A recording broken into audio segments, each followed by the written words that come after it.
दुनिया का सबसे अच्छा धंधा, सबसे अच्छा बिज़नेस कौन है? कौन सा बिज़नेस है?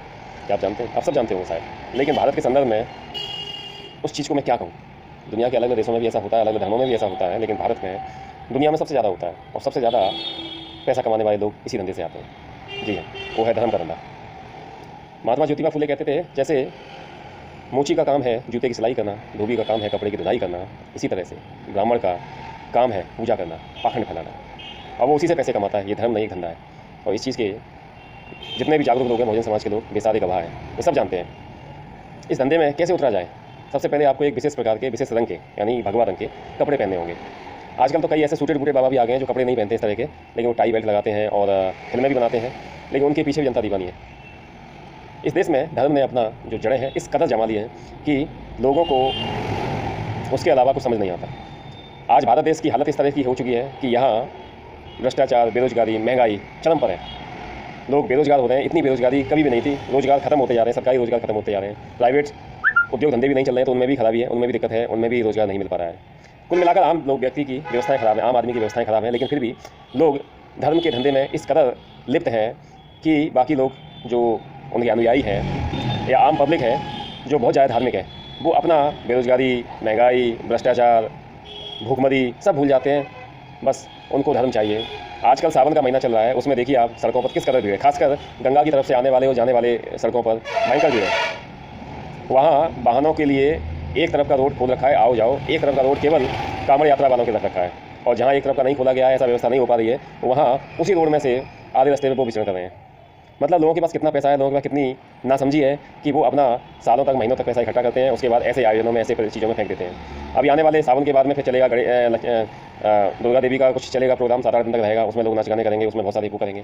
उसके बाद 1-2 हफ्ता फिर रुककर गणेश उत्सव आएगा, फिर सर्दियाँ आ जाएंगी, दिवाली, दशहरा, ये वो, मतलब त्यौहार आते ही जाते रहते हैं। लेकिन त्योहारों को अगर त्यौहार की तरह से मनाया जाता तो ठीक है, लेकिन त्योहारों में पाखंड का, अंधविश्वास का और पागलपन का, जाहिलियत का एक तड़का लग चुका है, जो कि पिछले 9 साल में इस सरकार में बहुत ज़्यादा बढ़ा है। आगे आने वाले समय तक अगर यही लोग रहे तो ना जाने किस हालत में पहुंचा देंगे।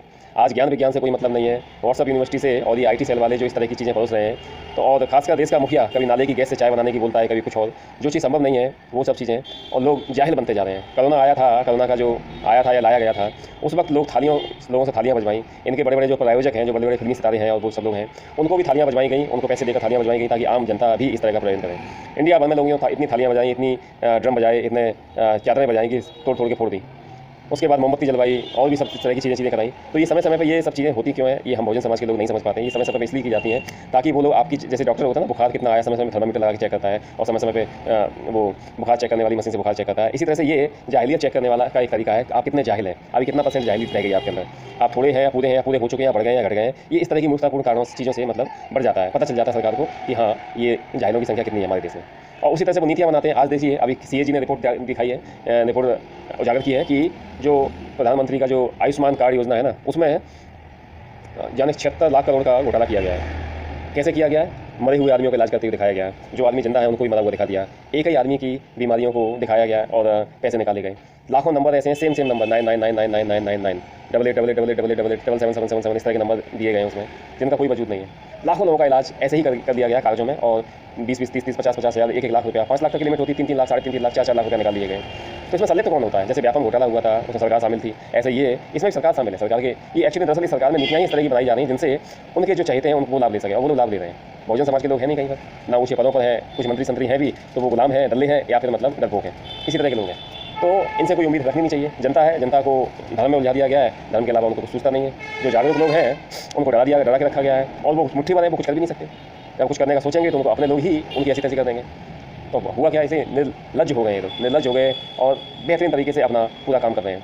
अरबों खरबों रुपया लोगों का जो विदेश भाग गए उनको भगा दिया गया, अरबों खरबों रुपया माफ़ कर दिया। सारी चीज़ों में सर्विस टैक्स फलाना ढिमका ये सब बढ़ा दिया। लोगों से पैसा खींचा जा रहा। RSS का बंच ऑफ थॉट्स के हिसाब से अगर आप जनता पे राज करना चाहते हो लंबे समय तक, तो जनता का पैसा खींच लो। तो तरह तरह के टैक्स, महंगाई, डील महंगा, गैस महंगी, ये महंगा। अब टमाटर देखो, जो मीडिया भोगता था पाकिस्तान में 250 रुपये किलो टमाटर हो गया, हमारे यहाँ भी तो 250-300 हो गया। किसी ने कोई कहा, किसी ने कोई खबर करी? नहीं करी। आलू जो 5 रुपये 7 रुपये 10 रुपये किलो मिलता था, अब धीरे धीरे वही बढ़ रहा है, 20 से 25 रुपये किलो हो चुका है। धीरे धीरे और उम्मीद है बढ़ने की। अब कोई नहीं बोलेगा, क्योंकि ये सब एक विचारधारा पर, निश्चित विचारधारा पर काम कर रहे हैं। जनता को उलझाए रखना है केवल धर्म कर्म में, और बाकी सब अपना काम करना है। आज एक खबर सुनी मैंने कि इलेक्शन कमीशनर को, CEC जो चीफ इलेक्शन कमिश्नर, उसको सुप्रीम कोर्ट ने कहा था कि 3 लोगों का पैनल होगा, वो डिसाइड करेगा किसको बनेगा। एक सुप्रीम कोर्ट का जज होगा, चीफ जस्टिस होगा आई थिंक, एक प्रधानमंत्री होगा, एक लोकसभा का एक मतलब विपक्ष का नेता होगा। अब सरकार ने कल एक बिल आके पास करा दिया, और राष्ट्रपति तो उनका अपना है, तो अपनी है, मतलब तो वो राष्ट्रपति के हाथ में कोई पावर है नहीं, उसके पास केवल साइन करना है, वो साइन कर देगी। तो राष्ट्रपति को केवल साइन होने में वो कानून बन जाएगा। उस कानून में क्या है कि CEC की जो नियुक्ति होगी उसमें एक प्रधानमंत्री, एक कैबिनेट मंत्री और एक विपक्ष का नेता, अब 3 लोग रहेंगे। यानी कि जज को हटा दिया गया, यानी कि 2:1 के रेशियो से जिसको कहा जाएगा, नॉमिनेट किया जाएगा, वही बनेगा। अब प्रधानमंत्री और कैबिनेट मंत्री एक ही सरकार है, एक ही लोग, ऐसा नहीं कैबिनेट मंत्री अलग जाएगा क्या? उसकी हिम्मत है जाने की? PM के फैसले में कुछ चूचा कर सकता है? नहीं कर सकता। जो PM बोलेगा वो करेगा, यानी दोनों अपने हो गए।